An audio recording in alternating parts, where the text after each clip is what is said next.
All right, welcome back. Thursday morning, kicking things off here.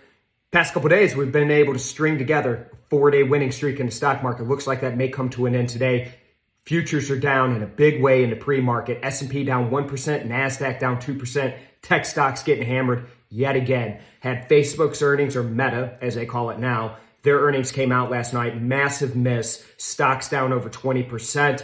That's weighing on the NASDAQ, weighing on technology stocks in general, starting to bleed its way over into other stocks. We also had yesterday that ADP jobs report, much worse than what they expected. And it's, if you want to look at it as a leading indicator, it's giving signs that this jobs report, the big jobs report coming out on Friday, tomorrow, that December jobs report, non-farm payroll, could shape up to be pretty bad. So big risk event on the horizon. Let's get ready for it.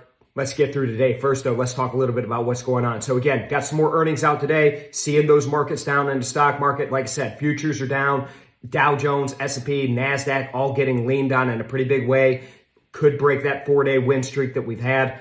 Over in FX, had a lot of activity this morning. So the Bank of England, for the second time, has raised their interest rates. They're breaking trend of all these other central banks that are still holding the line. So we're seeing Bank of England raise rates. As such, you've seen some really erratic trading in that pound dollar this morning. So pound was trading up as high as 1.36. We've come off those highs back down to a 1.35 handle, but it's all over the place. A lot of volatility to trade in that currency pair. Also seeing some strength in some of the other foreign currency pairs, continuation of that dollar weakness that we've seen.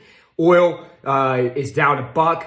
Right around $87 a barrel, another 1% move, more activity in oil as we've seen for the past couple months. So, all right, folks, big day today, another big day tomorrow, massive trading week, a lot of volatility, which is great opportunities for you. Let's get in there, trade it up. I'll see you folks again tomorrow.